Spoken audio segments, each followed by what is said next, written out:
El problema 1226 nos dice, un bloque de hielo flota en un lago de agua dulce. Entonces, hielo, agua dulce.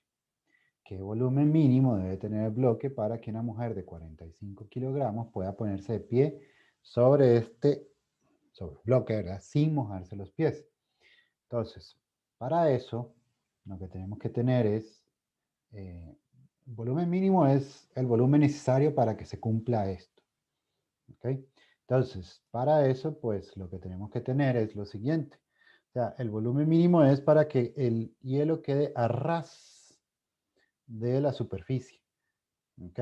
Prácticamente se hunda todo, pero que quede así apenas al borde.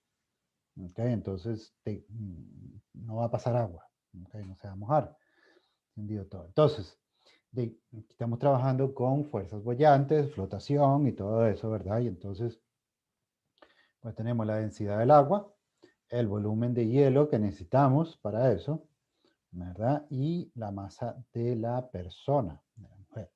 Entonces, la fuerza boyante, ¿verdad? Hacemos nuestras fuerzas, tenemos que la fuerza boyante y el peso total, es decir, el hielo más la persona, más la mujer.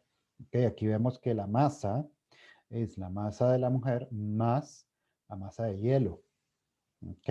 Entonces, la masa de hielo, pues es la densidad de hielo por el volumen del hielo. ¿Ok? Y entonces la fuerza boyante, lo que iba diciendo era esto, la densidad del agua, el volumen desplazado, el volumen de líquido desplazado, recordemos que en este caso es el volumen del hielo. ¿Ok? Entonces, el volumen del hielo sumergido. Entonces, la fuerza boyante, recordemos que es igual al peso del volumen desplazado, ¿ok? El volumen de fluido desplazado. Entonces, pues tenemos que es la densidad del agua, que es el líquido que se desplazó, el volumen del hielo, que es lo que está sumergido, ¿verdad? Por G. Entonces, bueno, y hacemos nuestro sumatorio de fuerzas, como está en equilibrio, está ahí estático, entonces la boyante menos m por g, es decir, igual a 0, pues de ahí sustituimos valores, o bueno, tomamos lo que es cada uno, ¿verdad?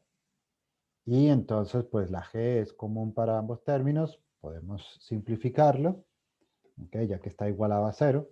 Y entonces, pues tenemos eso que está ahí, ¿verdad? Necesitamos el volumen de hielo. Entonces, el volumen de hielo, si despejamos el volumen del hielo, ¿ok? Recuerden que estos dos términos en común, entonces nos queda una diferencia de densidades. Entonces la masa pasa al otro lado a sumar y esa diferencia de densidades, ¿verdad? Pasan a dividir. Están multiplicando el volumen de hielo y pasan a dividir. Y entonces, pues, la densidad del hielo lo sacamos de tabla también. ¿Ok?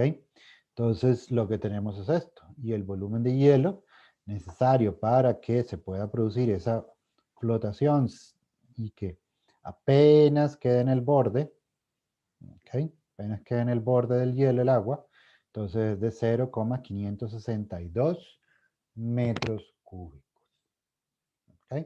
Entonces, lo que tenemos que hacer es fuerzas. ¿Ok? Fuerza de flotación o fuerza boyante y el peso. Y esa fuerza boyante pues tiene que ver con el volumen desplazado. Un volumen, ¿verdad? El peso del volumen desplazado es el volumen de hielo y entonces nos queda pues todo eso ahí. Ok, entonces este sería el problema 1226.